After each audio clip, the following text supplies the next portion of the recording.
este mensaje no es nada fácil, porque para mí están siendo unos días muy duros. Me costó muchísimo hasta cantar esta tarde, porque la Biblia dice que para cantar hay que estar alegre, y el que está triste tiene que ponerse a orar. Así que a mí me hubiera gustado más estar orando que cantando, por lo menos en el día de hoy. Porque como bien saben ustedes, y como me han dicho muchos amigos míos en Israel, vives en España, pero tu corazón está aquí.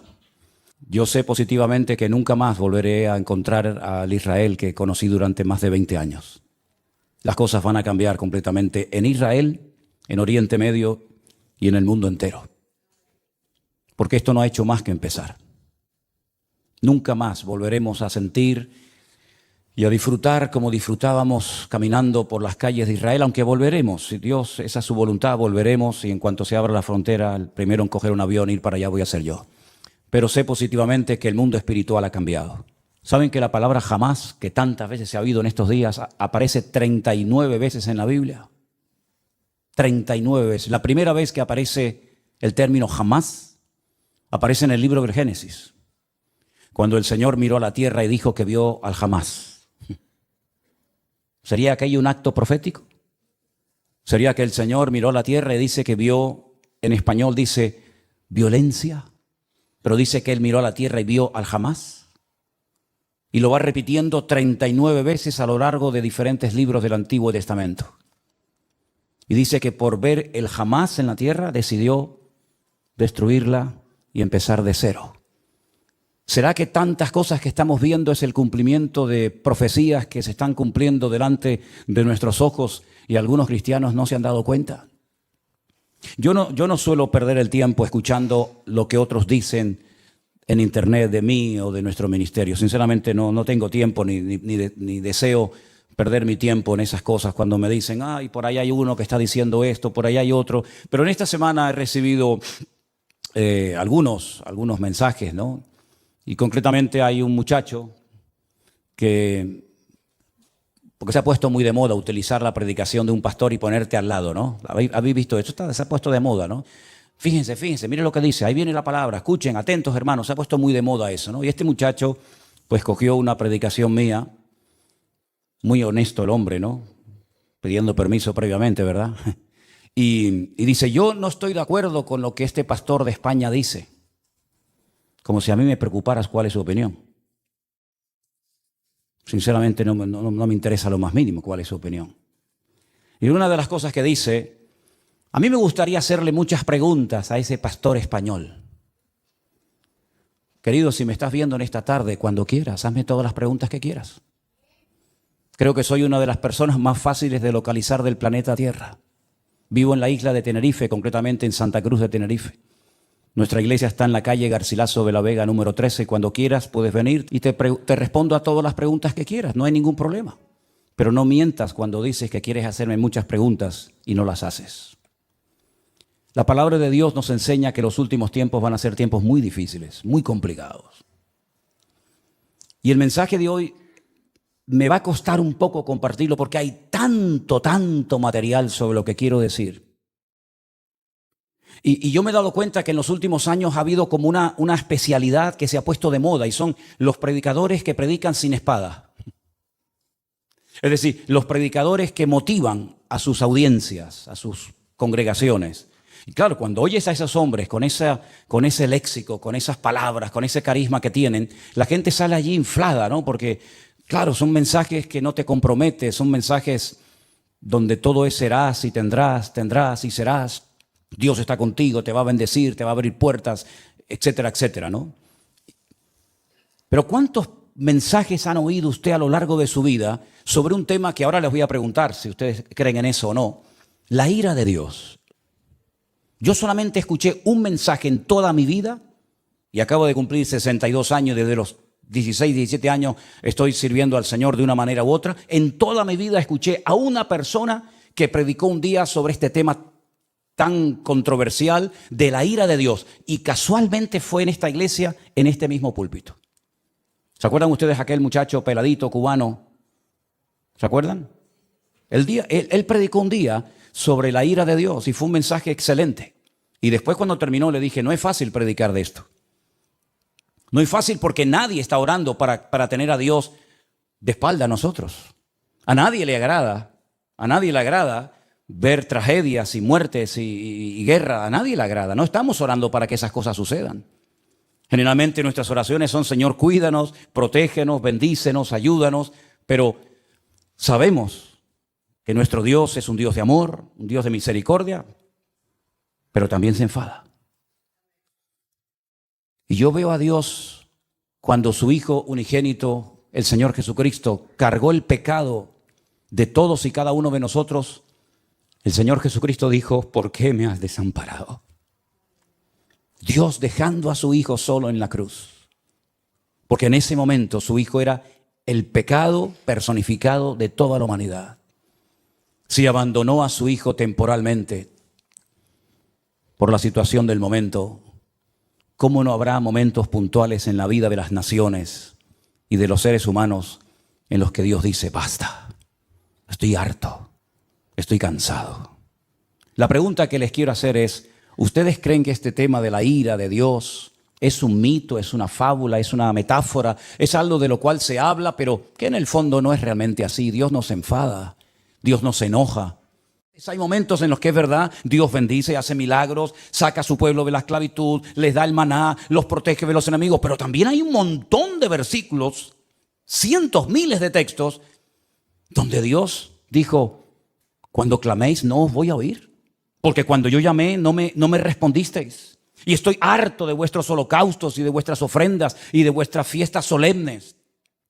Y por cuanto llamé y no quisisteis, vuestra casa quedará desierta. Y si te parece poco, hay un libro que contiene unas palabras que son impresionantes, son tremendamente impactantes, durísimas. Permítame que se las lea. Ahora les digo dónde voy a estar leyendo. Acuérdate, oh Señor, de lo que nos ha sucedido.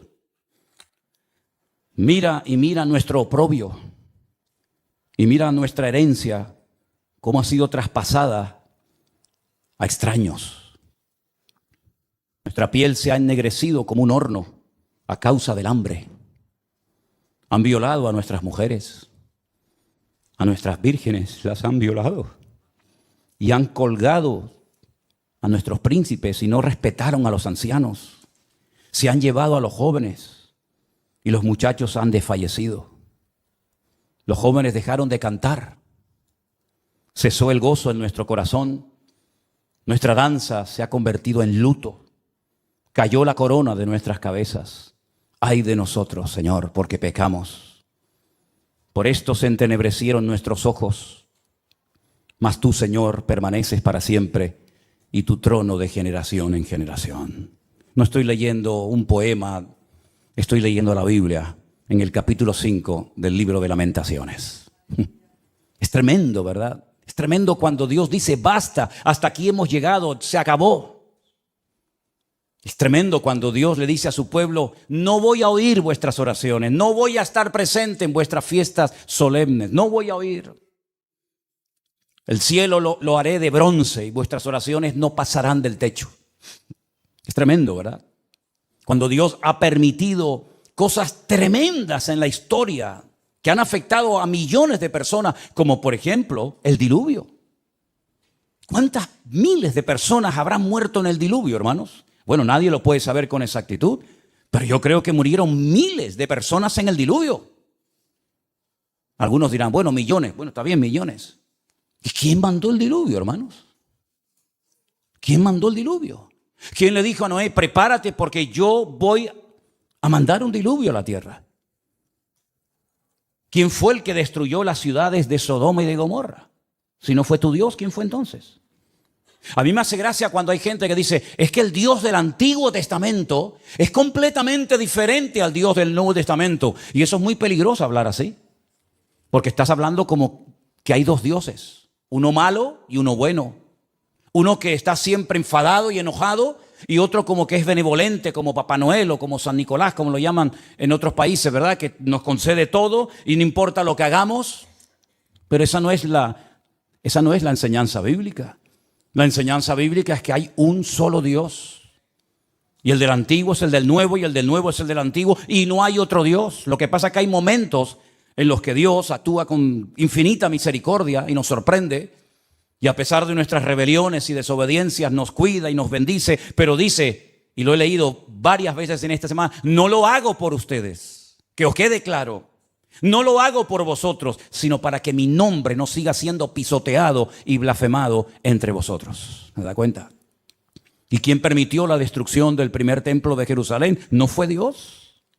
¿Quién le dio autoridad a Nabucodonosor para que quemara el templo y se llevara los tesoros a Babilonia y rompiera la ciudad de Jerusalén y durante 70 años no pudieran volver a su tierra? ¿Quién fue? ¿No fue Dios? ¿Y quién fue el que permitió la destrucción del segundo templo de Jerusalén, donde se cree que murieron 1 millón de judíos en la destrucción de la ciudad de Jerusalén?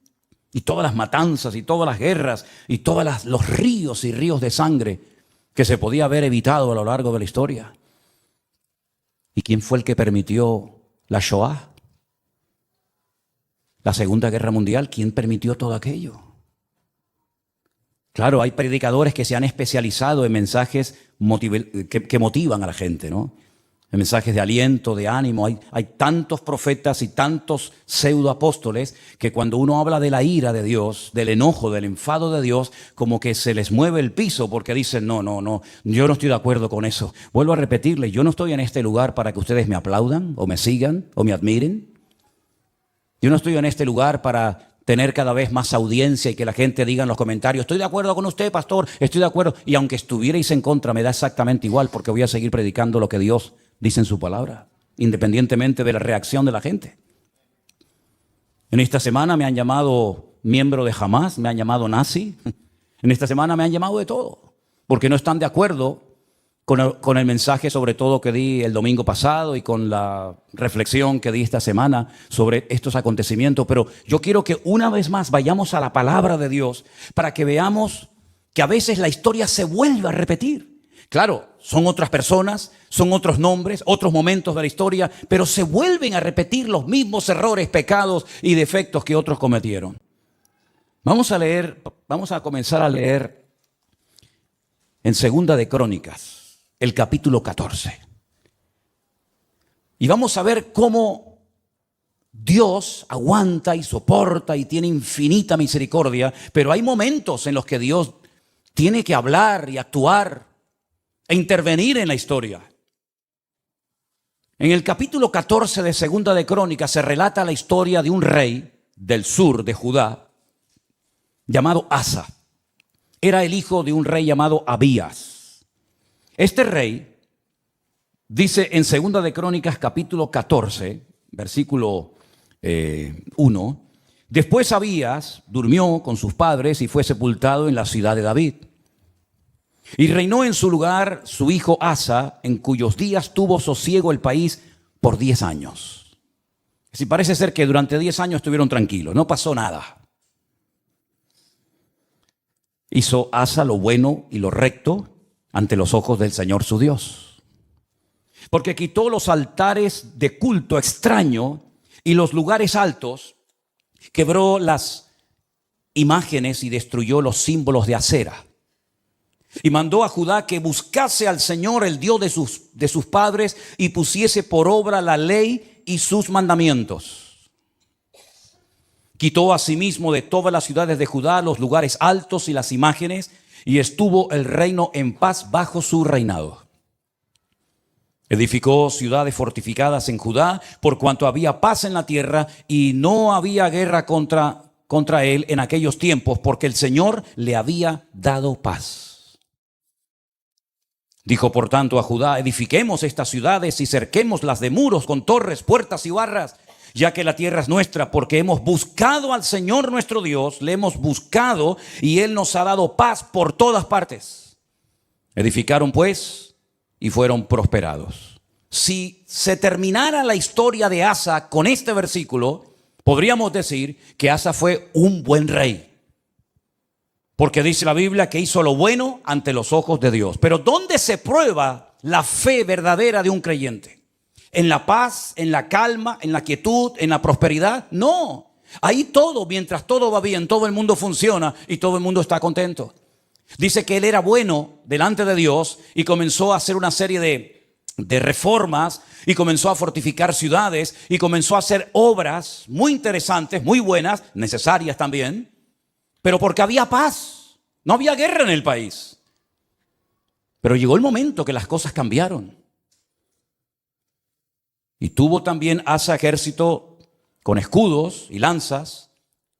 Tuvo de Judá 300,000.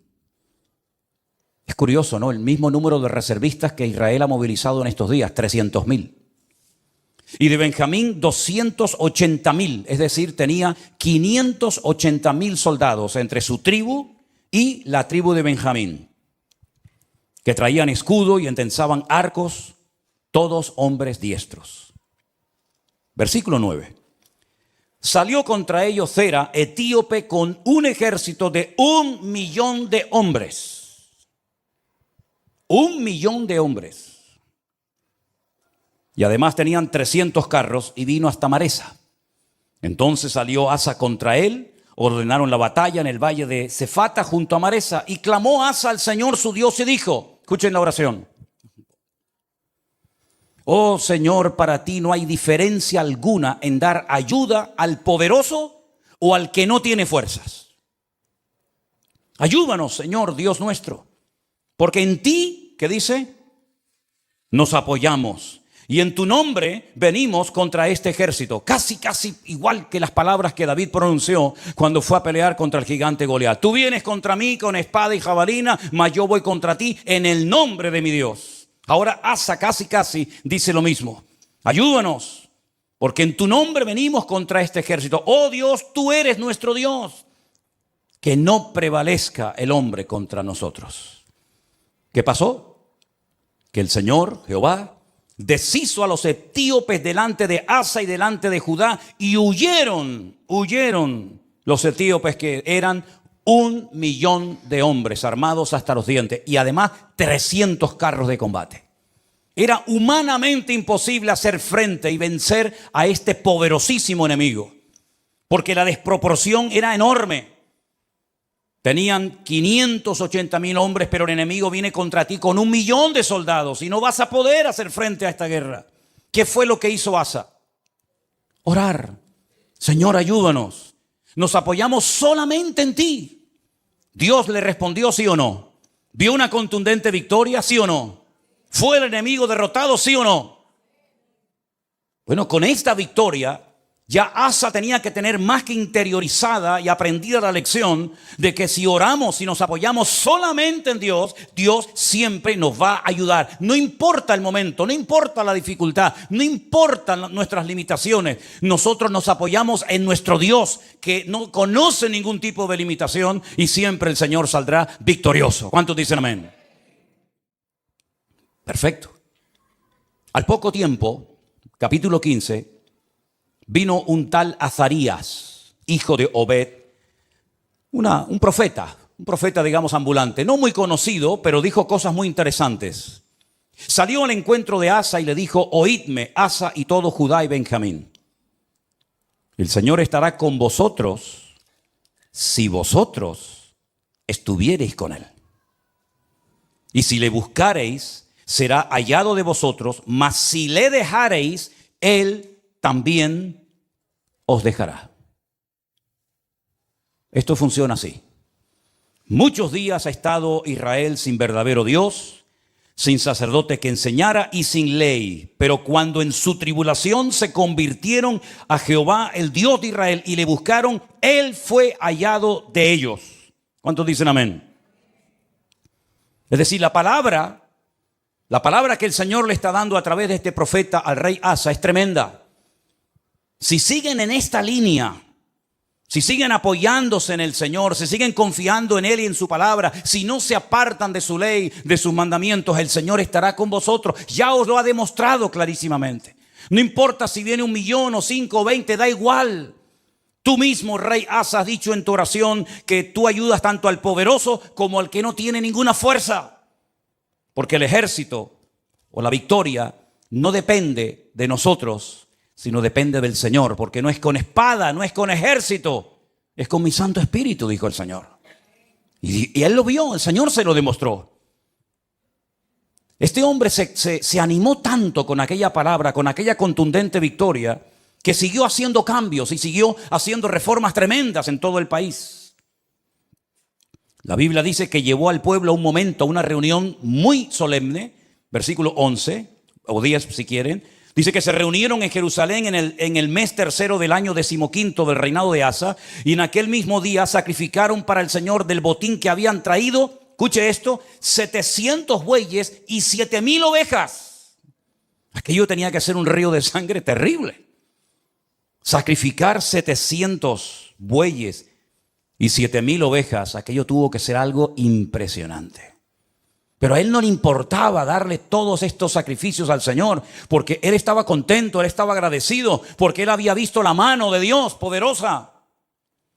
Y además dice que prometieron, versículo 12, solemnemente que buscarían a Jehová, el Dios de sus padres, de todo su corazón y con toda su alma. Lo juraron delante de Dios. Se tomaron en serio este juramento. Y cualquiera que no buscase al Señor, el Dios de Israel, que muriera, fuera grande o pequeño, hombre o mujer. Juraron al Señor con gran voz y júbilo, al son de trompetas y bocinas. Y todos los de Judá se alegraron en este juramento, porque de todo corazón lo juraban y toda su voluntad lo buscaban, y fue hallado de ellos, porque el Señor les dio paz por todas partes. ¿Cuántos dicen amén? Va bien la historia, ¿no? Va bien, vamos bien, vamos bien. El hombre está siendo bendecido, el hombre está siendo usado, Dios está dando paz, Dios está respondiendo a su oración, el enemigo está siendo derrotado y humillado. Vamos bien, gloria a Dios, gloria a Dios. Hace una cosa muy interesante. Estaba el hombre tan entusiasmado y tan contento con su Dios que hasta a su propia madre la puso en su sitio.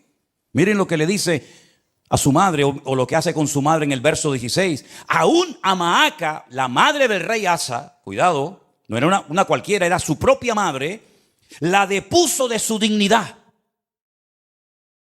porque había hecho una imagen de acera. Y Asa destruyó la imagen y la desmenuzó y la quemó junto al torrente del Cedrón. A su propia madre le dijo: no voy a permitir, por muy madre que seas de mí, que tengamos entre nosotros una imagen de esta acera.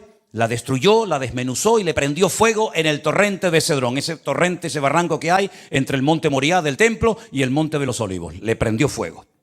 Y en el versículo 18 dice que trajo a la casa de Dios, al templo, todo lo que su padre había dedicado y lo que él había consagrado. Y dice: plata, oros, utensilios. Llevó un montón de cosas. La generosidad brotó en su corazón. Y dijo: voy a llevar a la casa de Dios, al templo, oro y plata y utensilios de todo tipo. Tremendo. Si terminara, repito, la historia del rey Asa con este capítulo, podríamos marcharnos a casa diciendo: gloria a Dios, por fin nos encontramos un buen rey. Porque lamentablemente no todos fueron buenos, hubieron algunos que fueron terribles. Pero este por lo menos fue bueno. Pero es que la historia continúa. La historia nos lleva al capítulo 16, donde dice que en el año 36 de su reinado, tuvo mucho tiempo como rey, subió Baasa, el rey de Israel, el que estaba en el norte. Ya el país se había dividido. Recuerden esto, hermanos. Estaba Judá al sur con la tribu de Benjamín, y las 10 tribus al norte adoptaron el nombre de Israel. Y entonces el rey de Israel, en este caso se llamaba Baasa, va contra él, fortifica la ciudad de Ramá para no dejar salir ni entrar a ninguno. ¿Y qué es lo que hace Asa? Se supone que tenía que hacer exactamente lo mismo que ya había hecho y que le había dado tan buenos resultados, ¿sí o no? Orar, clamar al Señor, apoyarse en el Señor y poner en práctica el juramento que habían hecho. Nos apoyaremos en ti, confiaremos en ti. Lamentablemente no hizo eso, no lo hizo. ¿Qué es lo que hace? Sacó Asa la plata y el oro de los tesoros de la casa de Dios. Es decir, ayer los entregué al Señor, hoy los vuelvo a tomar. Ayer los consagro para uso exclusivo del templo y ahora tomo todo eso que no es mío. Son parte de los tesoros de la casa de Dios, y lo que hace es que se los envió a un tal Ben-Hadad, rey de Siria, que estaba en Damasco. ¿Y este qué pinta aquí? ¿Quién es este rey de Siria, este tal Ben-Hadad? ¿Qué pinta este hombre en todo esto? Bueno, le dijo: hay alianza entre tú y yo como la hubo entre tu padre y mi padre. He aquí yo te he enviado plata y oro para que vengas y deshagas la alianza que tienes con Baasa, el rey de Israel, a fin de que se retire de mí.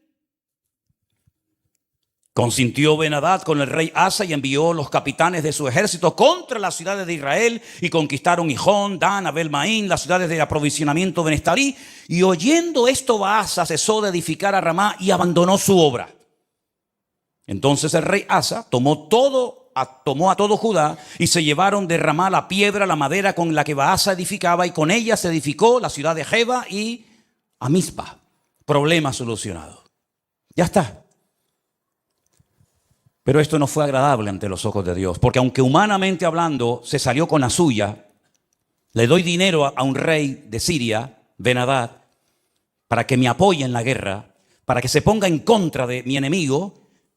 Yo le pago, yo le doy una cantidad enorme de dinero, aunque vacíe la casa de Dios, y así me quedo tranquilo. Pero es que resulta que en aquel tiempo a los profetas, y lo dicen otros textos de la Biblia, se les llamaba videntes, porque eran los que veían, los que leían las circunstancias, los que interpretaban el mundo espiritual. Por eso se les llamaba por un tiempo a los profetas videntes, porque veían más allá de lo natural. Porque lo natural, como he dicho muchas veces, es un reflejo de lo espiritual. Y ahora viene este vidente, este profeta, y le dice al rey Asa: por cuanto te has apoyado en el rey de Siria y no te apoyaste en el Señor tu Dios, por eso el ejército del rey de Siria se escapó de tus manos. Los etíopes y los libios no eran un ejército numerosísimo con carros y mucha gente de a caballo. Le recuerda el pasado, le recuerda la historia, lo que Dios hizo por él. Con todo, porque te apoyaste en Jehová, Él los entregó en tus manos. Porque los ojos del Señor contemplan toda la tierra, para mostrar su poder a favor de los que tienen corazón perfecto para con Él. Y ahora le dice: locamente has hecho esto. Locamente has hecho esto. Porque de aquí en adelante habrá guerra contra ti. Has abierto una brecha, has abierto una puerta en el mundo espiritual, y a partir de hoy tu vida va a cambiar radicalmente, pero para mal, no para mejor. ¿Qué hubiera hecho usted, hermano y hermana, o yo, si nos viene un profeta como este Hanani y nos amonesta y nos dice esta palabra? ¿Qué hubiéramos hecho? Señor, perdóname, lo siento. Así como el profeta Natán, ¿se acuerdan cuando fue a la casa del rey David y le dijo: tú eres ese hombre, tú has pecado, por culpa tuya el nombre de Dios ha sido blasfemado y pisoteado en el mundo de los gentiles? Y David dijo: Señor, perdóname, no quites de mí tu Santo Espíritu, ¿verdad? Y ten piedad de mí, etcétera, etcétera. Lo mismo tendría que haber hecho Asa, ¿sí o no? Era un hombre de Dios, conocía la palabra, había visto el poder de Dios en su vida, en su reinado. Lo lógico hubiera sido decir: perdóname, Señor, lo siento mucho, he dado un mal ejemplo al país, sacando los tesoros de la casa de Dios y dándoselos a un pagano para que me ayude, como si no tuviéramos un Dios más poderoso que el rey de Siria, Ben-Hadad. ¿No te das cuenta, querido hermano, que cada vez que te apoyas en algo o en alguien que no es Dios, el que se lleva la gloria no es Dios, sino el que en la persona en la que te has apoyado? Locamente has actuado. Un hombre de Dios no tiene que actuar de esta manera. Un pueblo que conoce a su Dios no puede caer en estos errores. ¿Qué dije el domingo pasado? Hay cosas que se hacen en este país o en el tuyo o en muchas naciones de la tierra que no es que estén bien, pero bueno, digamos que no afectan tanto al mundo espiritual. Pero Israel no puede permitirse ser como los demás. Israel no puede imitar a los demás perdiendo su identidad, apoyándose en lo que nunca tenían que haberse apoyado y olvidándose de su Dios. Porque Israel no es un país cualquiera. Israel tiene que ser un punto de referencia para todo el mundo. Tiene que ser una luz entre las naciones, que ese fue el propósito por el cual, o uno de los propósitos por el cual Dios los llamó. Así que has actuado locamente porque tú tenías que haberte apoyado en el Dios Todopoderoso, que te ha demostrado que es un Dios poderoso y que no importa si vienen 1 millón o 20 contra ti, el Señor te va a librar. Y como hemos cantado esta tarde, y espero que no solamente haya sido una canción, sino algo que tenemos claro en nuestra vida: por un camino vendrán y por 7 huirán. Y él sabía ese versículo que hemos cantado en esta tarde.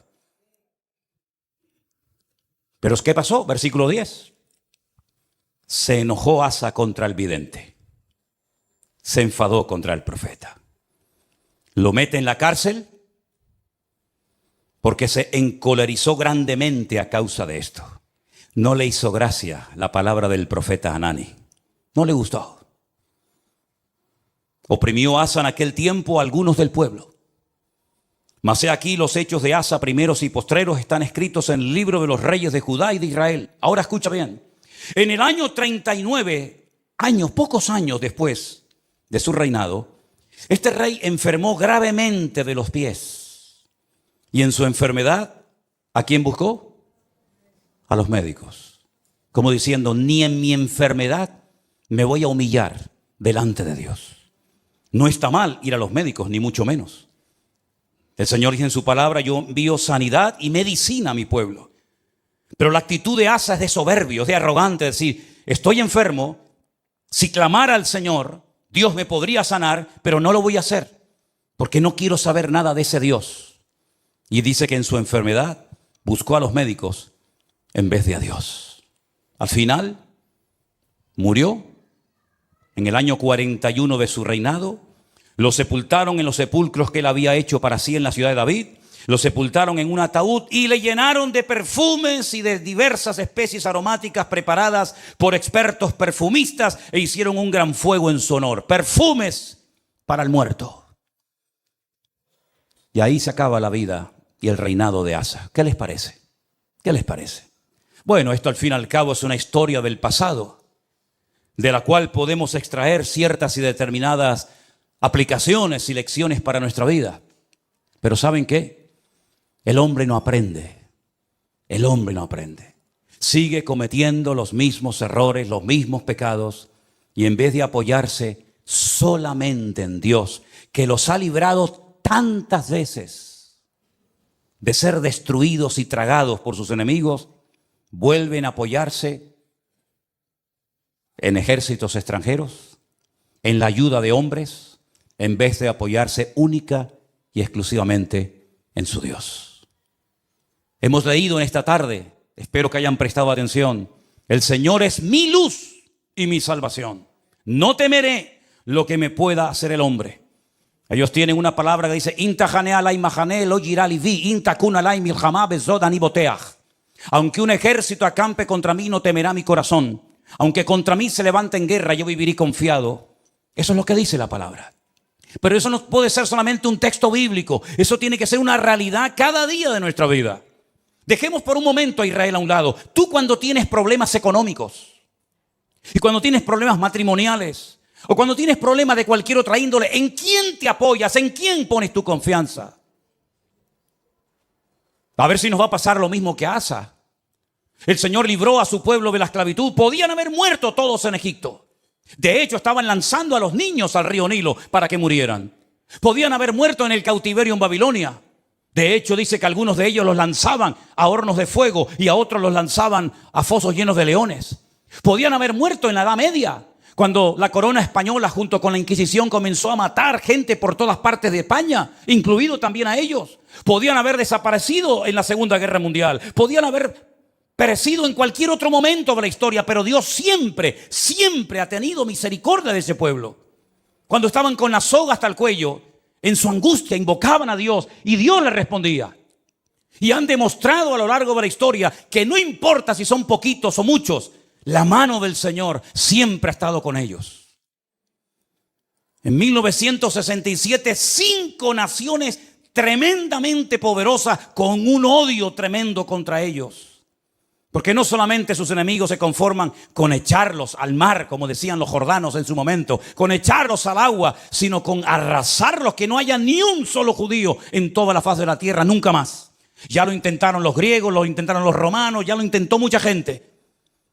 Y en aquellos días, una semana de guerra para vencer a 5 naciones, a 5 potencias militares. En 7 días, y al 7º reposaron, fue más que suficiente para demostrarle al mundo que el Dios de Israel es el Dios todopoderoso.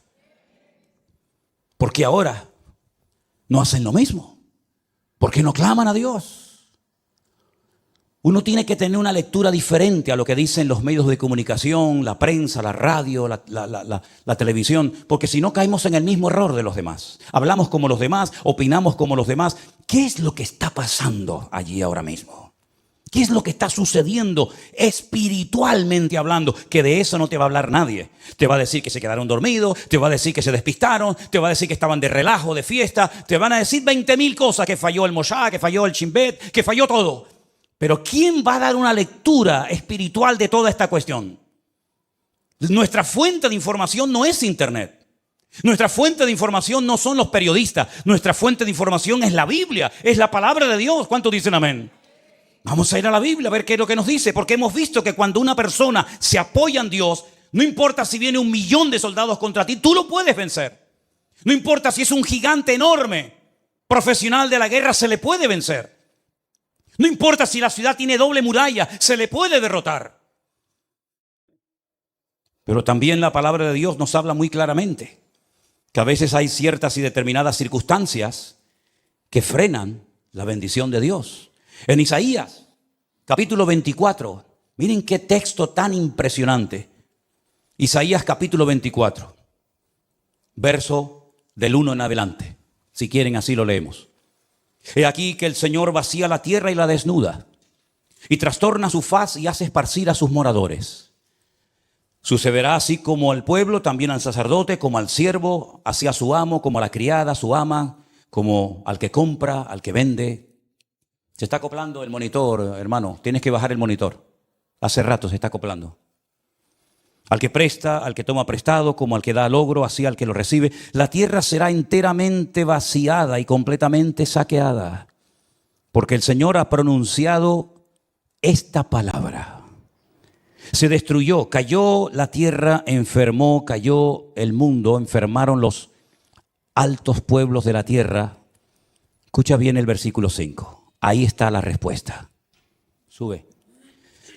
La tierra se contaminó bajo sus moradores. No estamos hablando de Japón, no estamos hablando de Latinoamérica. Es el profeta Isaías hablándole al pueblo de Dios, hablando de su pueblo, de su tierra, y les dice: la tierra se ha contaminado debajo de vuestros pies. ¿En qué se basa el profeta para hacer semejante declaración? Ustedes han traspasado las leyes. Número 2, han falseado el derecho y han quebrantado el pacto sempiterno. Quédense con esas tres cosas. Falsearon el derecho, traspasaron las leyes y quebrantaron el pacto sempiterno. Aquí está la clave, mi hermano. Ahí está la respuesta que Dios da en su palabra. Por supuesto, estudié el texto en hebreo.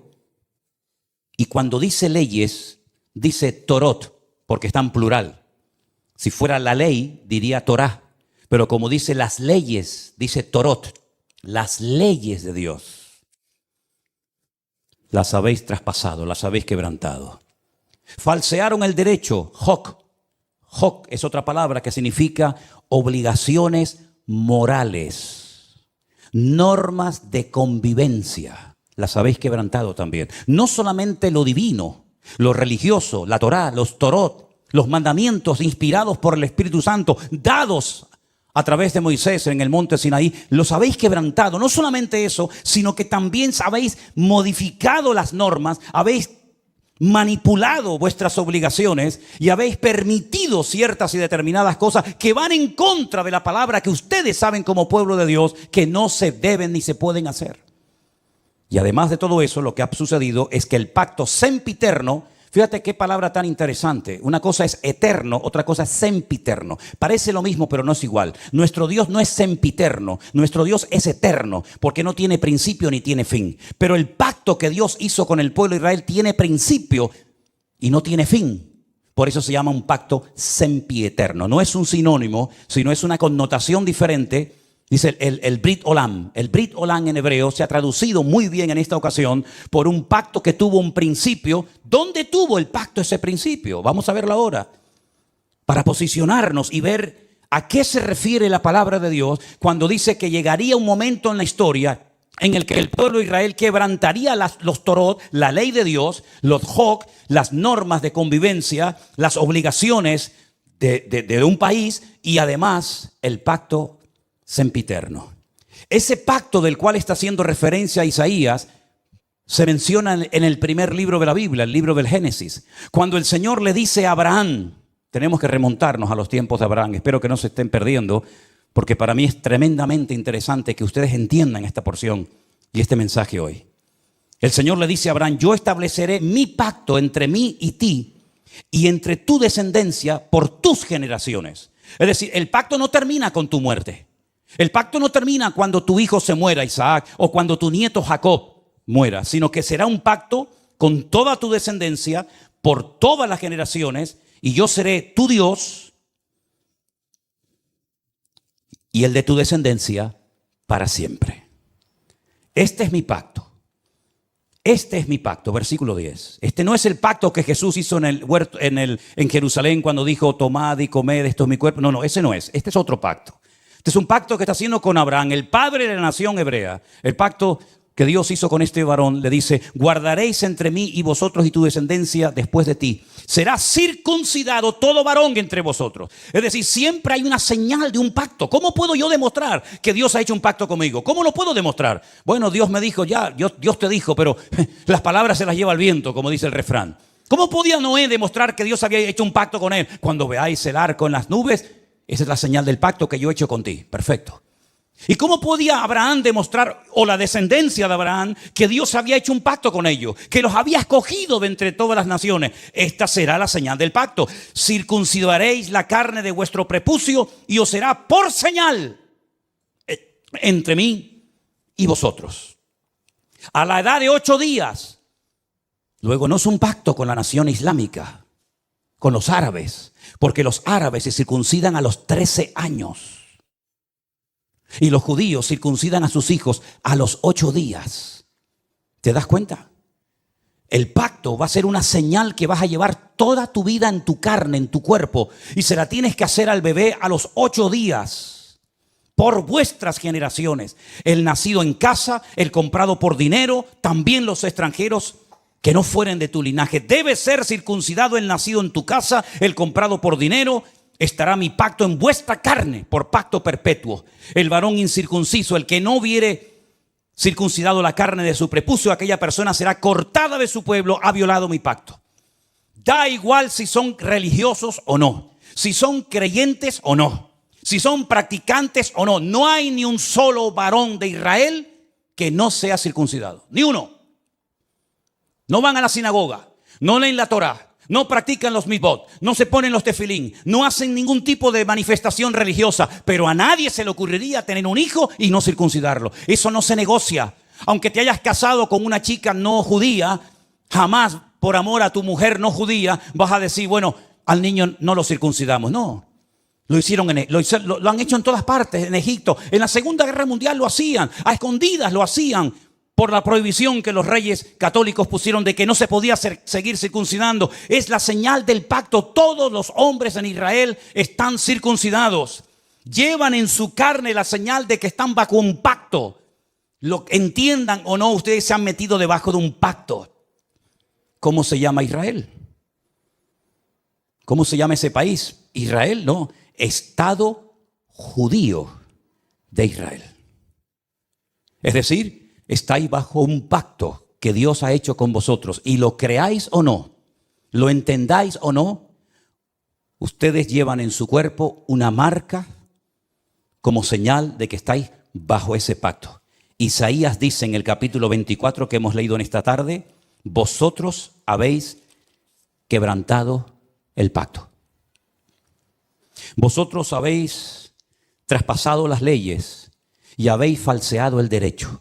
La ley de Dios no se modifica, no se le quita ni se le añade nada. Ya están los 613 mandamientos en lo que se conoce como la ley, la Torá, el Pentateuco, el Humash, ponle el nombre que usted quiera. 613 mandamientos, no se le quita ni se le pone nada. Si quieres saber cuáles son esos mandamientos, tienes ahí Génesis, Éxodo, Levítico, Número y Deuteronomio. Ahí están todos. Eso ya no se puede tocar, pero las normas, las reglas, tienen que ir en consonancia con la ley de Dios, ¿sí o no? ¿Quién se tiene que adaptar? ¿El hombre a Dios o Dios al hombre? El hombre a Dios, ¿no?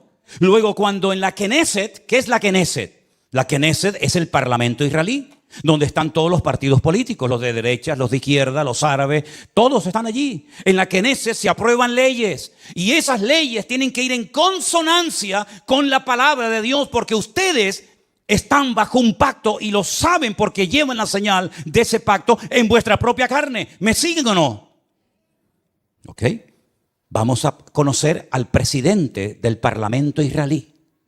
Se los presento a todos ustedes. Ahí lo tienen. El presidente de la Knesset de Israel se llama Amir Ohana. Presidente de la Knesset. Presidente del Parlamento israelí. Judío, circuncidado. Faltaría más. Veamos lo que nos dice la Wikipedia en su vida personal. El señor Amir Ohana y su pareja Alon Haddad formaron una familia homoparental con un hijo y una hija que concibieron a través de la subrogación gestacional de una mujer de Oregón, Estados Unidos. Sin comentarios. Gracias. Presidente del Parlamento israelí. Vosotros habéis traspasado mis leyes, habéis pervertido el derecho y habéis quebrantado mi pacto. Alguien dijo, no es una frase mía, cuando nos distanciamos de Dios y de su palabra, ponemos nuestra vida en peligro. ¿No les parece a ustedes? Pero la palabra de Dios dice, sin santidad nadie verá al Señor. Llámese Israel, llámese sudamericano, llámese latino, llámese como se llama. Sin santidad nadie verá al Señor. No es un título, una nacionalidad, un pasaporte lo que nos salva, sino el apoyarnos única y exclusivamente en Dios y en su palabra. Pero ahora resulta que ya están tranquilos, porque el tío Sam les ha dicho, yo estoy con ustedes. Antes se llamaba Ben Haddad, ¿se acuerdan? Ben Haddad. Ahora se llama señor Biden. Pero qué lástima que no haya un Ananí en Israel hoy por hoy. Porque si Juan el Bautista levantara la cabeza y entrara al parlamento israelí, bueno, ya entró en su época, ¿no? Cuando aquel rey llamado Herodes, ¿se acuerdan? ¿Se acuerdan el rey Herodes? Aquel títer, aquel monigote que ni era rey ni nada, pero lo habían nombrado los romanos, le habían dicho, tú vas a ser el rey de Israel. Qué valientes fueron los magos de Oriente, ¿se acuerdan? Cuando vienen seguramente en un viaje de días, de semanas o tal vez de meses y llegaron a Belén, al Herodión, donde vivía el rey Herodes y le dijeron, venimos a adorar al rey de los judíos porque su estrella hemos visto en el Oriente. Y Herodes habrá dicho, ¿el rey de los judíos soy yo? No, tú eres un estrellado. Nosotros venimos a ver a aquel que es digno de recibir toda honra y toda gloria. Y dice que cuando llegaron, se postraron y lo adoraron, ofreciendo sus tesoros de oro, incienso y mirra. A ese rey perverso y terrible llamado Herodes, llegó un día Juan el Bautista, que algunos habrán dicho, cállate la boca, no digas nada. Te la está jugando. Y le dijo, no te es lícito haberle robado la mujer a tu hermano y llevártela a tu cama y acostarte con ella. No te es lícito, adúltero. ¿Qué le costó a Juan el Bautista esa declaración? La cabeza. El rey Herodes quiere hablar contigo. Jesús dijo, decidle a esa zorra. Y me dicen a mí que yo soy duro hablando. Decidle a esa zorra. Y no fue a verlo. Y no fue a verlo. Y cuando aquel soberbio, arrogante romano le dice, no me hablas, llevo una hora interrogándote, te puedo librar de la mano de tus verdugos y no me contestas, no sabe que tengo autoridad para librarte. Y es entonces cuando el Señor dice, tú no tendrías nada que hacer contra mí si mi Padre no te lo permite. Aquí no se mueve ni una sola hoja de un árbol sin permiso de nuestro Dios. Y no hay nada que ocurra en las naciones de la tierra, y menos en esa tierra santa para Dios, donde Él es el dueño de la tierra, que no lo permita el Señor. ¿Se dan cuenta cómo tenemos que clamar por misericordia? más que nunca, mis queridos hermanos, con semejantes personajes, con semejante panorama, que Dios tenga misericordia de nosotros. Miren esta fotografía, miren esta fotografía.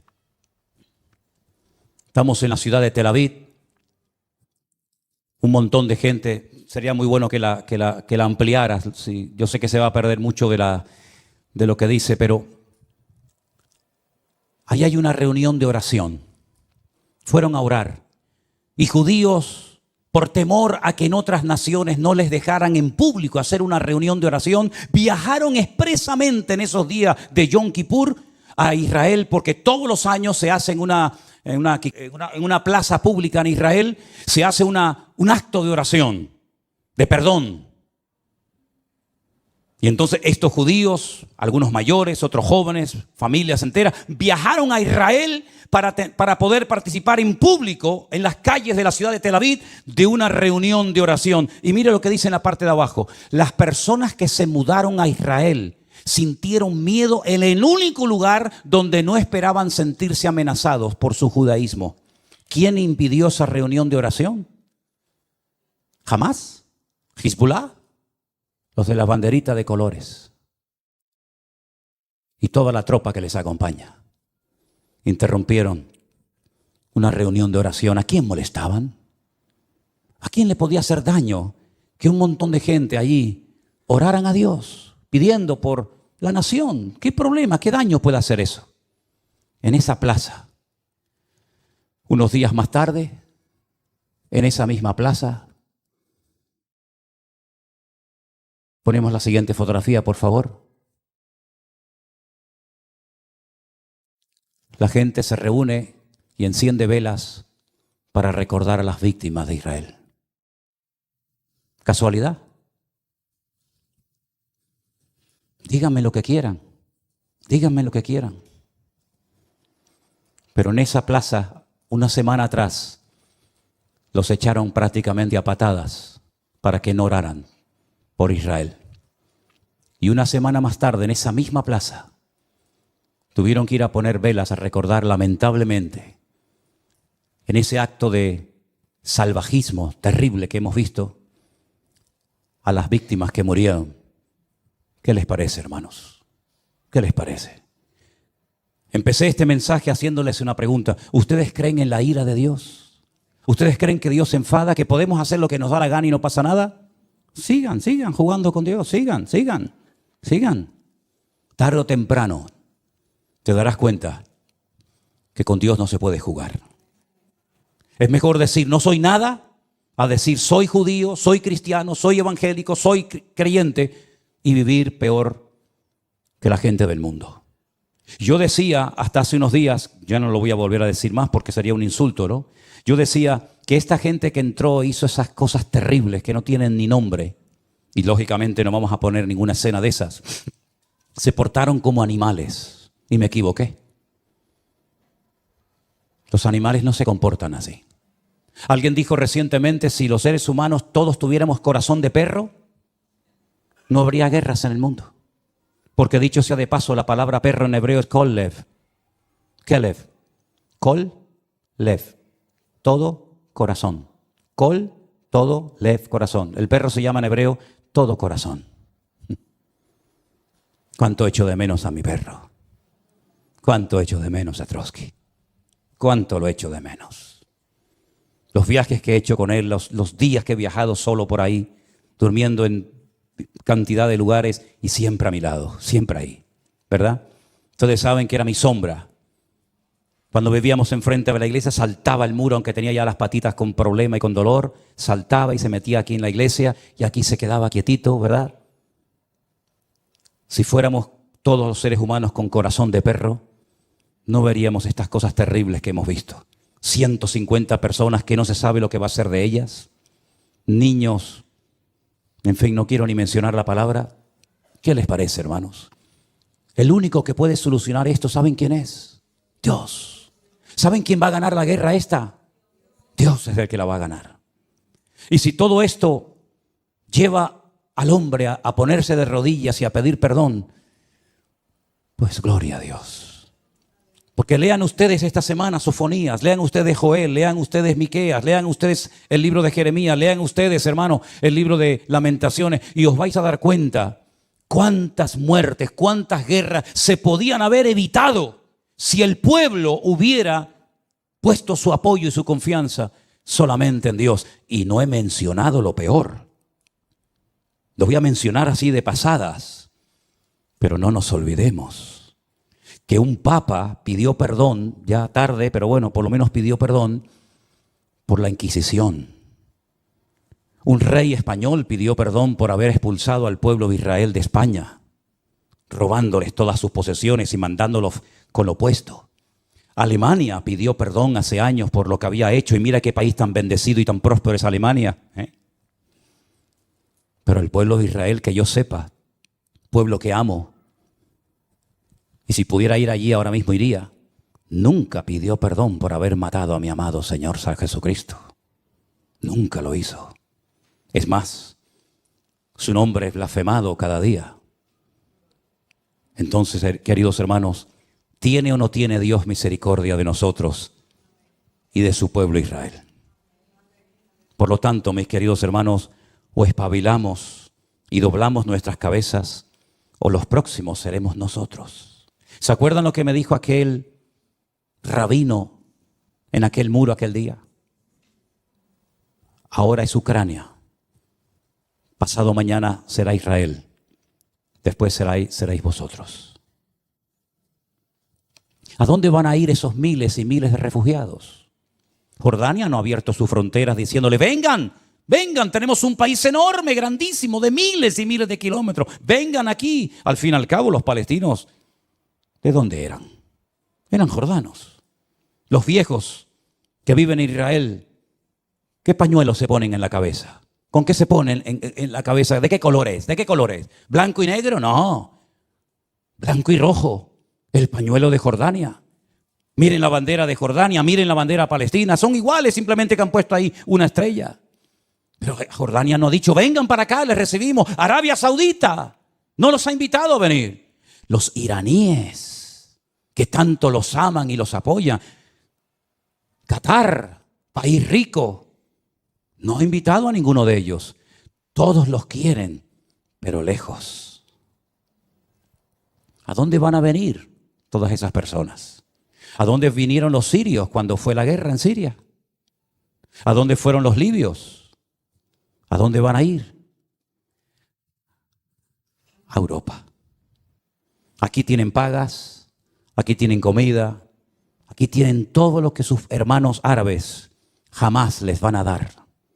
Así es que he dicho muchas veces, lo mejor está por venir. Pero bíblicamente, para ciertos sectores de la tierra, lo peor está por venir. Porque si les interesa el tema, lean esta semana detenidamente capítulo 38 y 39 de Ezequiel. Ahí te dice quién va a atacar y cuándo lo va a hacer. Y no son estos, ¿eh? Hay un dato tremendamente significativo. Esta guerra va a terminar, por supuesto que sí. Y todo volverá supuestamente a la normalidad. Volverán a estar tranquilos porque ya se han quitado un enemigo de encima. Lean Ezequiel 38 y 39 y te dice cuándo va a atacar el de arriba. El de arriba. ¿Quién es el de arriba? El del norte. El oso. Te dice cuándo van a hacerlo y cómo va a morir y el tiempo que tardarán enterrando muertos. Es impresionante. Es que la Biblia es el periódico de mañana. Por eso hay que leerla y escudriñar las Escrituras. Así que Dios tenga misericordia de nuestras vidas. Amén, hermanos. La pregunta es, y termino, ¿cómo es posible que este pueblo tan inteligente, de tantos premios Nobeles, no se dé cuenta de todo lo que está sucediendo? Bueno, la palabra de Dios nos enseña que están ciegos. Están ciegos. Lamentablemente la ceguera de Israel es tan tremenda, que por inspiración del Espíritu Santo, un profeta dijo de ellos lo siguiente, y con esto termino. Isaías capítulo 29. Deténganse y queden maravillados cegaos, embriagaos, pero no de vino, y tambalead, pero no de sidra, porque el Señor derramó sobre vosotros. ¿A quién le está hablando Isaías? A Israel, no a nosotros. En ese momento Isaías le estaba predicando al pueblo de Israel y le dice: el Señor derramó sobre vosotros espíritu de sueño. Cerró los ojos de vuestros profetas. No hay profetas en Israel. No hay profetas. Ellos dicen que los únicos que pueden tener Ruach HaKodesh, es decir, al Espíritu Santo, son los profetas. Y como no hay profetas, el Espíritu Santo no está en Israel. Lo dicen ellos. Dice: cerró los ojos de vuestros profetas y puso velos sobre las cabezas de vuestros videntes. No dice Pablo que tienen un velo, que cuando leen no entienden porque tienen un velo, y hasta que no se conviertan a Cristo, el velo no les será quitado. ¿No dice eso la Biblia? Toda visión os será como palabra de libro sellado, el cual si dijeren al que sabe leer y le dijeren: lee ahora esto, él dirá: no puedo porque está sellado. Y si le dijere, si se le diere el libro al que no sabe leer, diciéndole: lee ahora esto, dice: no sé leer. Dice el Señor, escuchen bien esto. Esto es una sentencia tremenda. Este pueblo se acerca a mí con su boca y con sus labios me honra, pero su corazón está lejos de mí. No te enfades conmigo, querido. Pelea con Isaías. Yo no escribí esto. Con su boca me honran, con sus labios, pero su corazón está lejos de mí. Porque su temor de mí no es más que un mandamiento de hombres que les ha sido enseñado. Por tanto, he aquí que nuevamente excitaré yo la admiración de este pueblo con un prodigio grande y espantoso. Perecerá la sabiduría de sus sabios, se desvanecerá la inteligencia de sus entendidos. Ay de los que se esconden de Dios, encubriendo el consejo. Sus obras están en tinieblas y dicen: ¿quién nos ve? ¿Quién nos conoce? Vuestra perversidad ciertamente será reputada como el barro del alfarero. ¿Acaso la obra dirá de su hacedor: no me hizo? ¿Dirá la vasija de aquel que le ha formado: no entendió? Hermanos queridos, necesitamos orar más que nunca para que Dios tenga misericordia de ese pueblo, de sus dirigentes, como de todos y cada uno de nosotros. Y Dios volverá, claro que sí, otra vez a tener misericordia de su pueblo. Y otra vez llenará su boca de risa. Y otra vez dirán entre las naciones: grandes cosas ha hecho el Señor con estos. Pero ya es tiempo de que despertemos y nos demos cuenta de que hay cosas que se pueden evitar en la vida si obedecemos a Dios. ¿Por qué aprender a base de lágrimas? ¿Por qué aprender a base de humillaciones? ¿Por qué aprender a base de palos? Si el Señor nos ha dejado en su palabra las instrucciones concretas y específicas para no sufrir innecesariamente, para no morir antes de tiempo, para no tener que hacer el ridículo, porque el Señor creó a ese pueblo para que fueran siempre cabeza y nunca cola, para que estuvieran siempre arriba y nunca debajo. Eso fue lo primero una de las cosas que más me impactó cuando yo fui a Israel, sobre todo al Kotel Hamarabí, al Muro de los Lamentos. Yo llegué al Muro de los Lamentos, una plaza enorme, y hay una pared, como ustedes saben, grandísima. Y allí están los judíos orando 24 horas al día, siempre orando, con sus movimientos, con su Torah, con sus salmos y con sus historias. Y cuando levantas la cabeza dice: ¿y ahí arriba? ¿Quiénes están ahí arriba orando? Esas mezquitas que están ahí arriba, aquella de Al-Aqsa, el domo de la roca donde Abraham subió a sacrificar a Isaac. ¿Quiénes están ahí arriba? No, arriba están los árabes. ¿Arriba? Sí, están arriba. ¿Y abajo? ¿No os dais cuenta? Hasta en lo natural el Señor nos habla y nos dice: es que yo no diseñé a mi pueblo para que estuvieran abajo. Yo diseñé a mi pueblo para que estuvieran arriba y fueran cabeza y no cola. Pero eso no sucede por tener un pasaporte azul con la menorá y decir: soy del Estado de Israel. Eso sucede cuando circuncidas tu corazón y te conviertes de corazón al Señor que te amó eternamente y te lleva esculpida en las palmas de sus manos. Cerramos nuestros ojos en esta noche. Mediten en esto. reflexionen en estas palabras. También a nosotros el Señor nos llama al arrepentimiento, a una conversión genuina. Claro que sí, no estamos exentos. Si esto se hace con las ramas naturales, ¿qué no se hará con las ramas que hemos sido injertados en el olivo verdadero? Por lo tanto, mis queridos hermanos, aprendamos la lección. Dios viene a buscar un pueblo sin mancha y sin arrugas. Que Dios se apiade de nuestras vidas. Repasemos todas estas lecturas, estos textos bíblicos. Y por encima de todo esto está nuestro amor al pueblo de Dios, el remanente verdadero que habita en Israel. Nuestros hermanos en Cristo que alaban y honran al Señor como nosotros. Los que se guardan del pecado, de las contaminaciones de la carne, los que van contracorriente, aunque sean criticados, aunque sean perseguidos, aunque sean objeto de burla, pero allí están. No han doblado sus rodillas, como le dice el Señor al profeta Elías. Hay 7,000 varones que no han doblado sus rodillas ante Baal. Y en Israel hay muchos hermanos, pastores, congregaciones, siervos de Dios, que no han doblado sus rodillas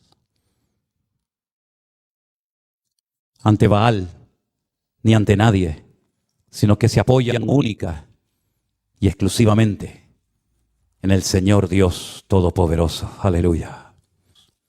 Recibe nuestras vidas en esta tarde como olor fragante, como ofrenda derramada delante de tu altar, oh Dios. Aleluya. Ponemos de pie. Si tú dispusieres tu corazón y extendieres a Él tus manos, levantarás tu rostro limpio de mancha, será fuerte y nada temerás. Te acostarás y no habrá quien te espante. Aleluya. Y muchos suplicarán tu favor. Te acostarás y no habrá quien te espante. Y muchos suplicarán tu favor. Dilo conmigo. Si tú dispusieres tu corazón y extendieres a Él tus manos, levantarás tu rostro limpio de mancha, será fuerte y nada temerá. ¡Aleluya! Te acostarás y no habrá quien te espante. Y muchos suplicarán tu favor. Te acostarás y no habrá quien te espante. Y muchos suplicarán tu favor. Tendrás confianza, porque hay esperanza. Aleluya. Mirarás alrededor y dormirás seguro. Y aunque oscureciere, como la mañana será, la vida será más clara que el mediodía. Tendrás confianza, porque hay esperanza. Con esas palmas, alabemos a Dios.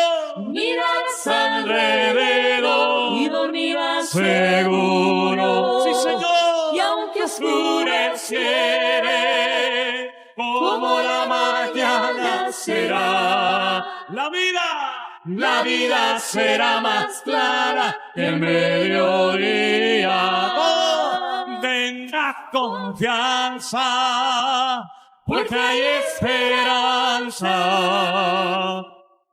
Mirarás alrededor y dormirás seguro. Y aunque oscureciere, como la mañana será, la vida será más clara que el mediodía. Muchos suplicarán tu favor, y muchos suplicarán tu favor, y muchos suplicarán tu favor.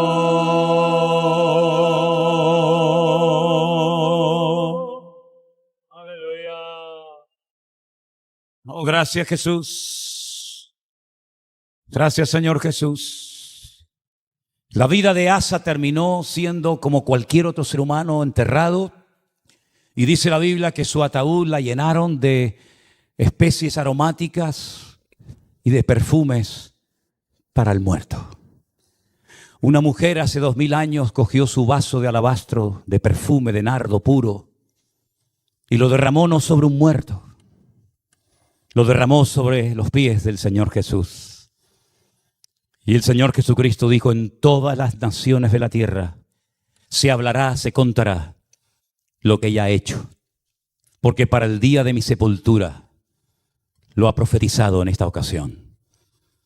No inviertas tus tesoros y tus mejores perfumes en muertos. Deja que los muertos entierren a sus muertos, dijo el Señor. Y ven tú detrás de mí y predica mi palabra.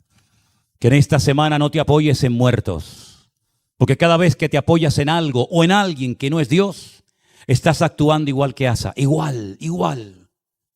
No te llamas Asa, te llamas como te llames, pero cada vez que te apoyas en algo fuera de Dios, el Señor nos susurra al oído y nos dice: locamente has actuado.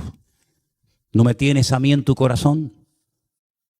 ¿No me tienes a mí en tu vida? ¿No te he demostrado que estoy contigo? Que te he salvado de la muerte tantas veces y que estás en pie gracias a mi misericordia. Desarrollemos la costumbre de apoyarnos solamente en Dios. Cada vez que la gente nos escribe y nos dice: pastor, ayúdeme, yo digo: mire, hermana, apóyese en Dios. Busque a Dios de todo corazón. Busque al Señor en medio de su dolor, de su enfermedad, de su crisis matrimonial, de su angustia, y el Señor le bendecirá y le sorprenderá grandemente. Y eso es lo que tenemos que hacer los cristianos. No apoyarnos en el hombre, apoyarnos únicamente en el que vive por los siglos de los siglos. Amén. En el Señor nuestro Dios. Fuerte ese aplauso a Él. Aleluya.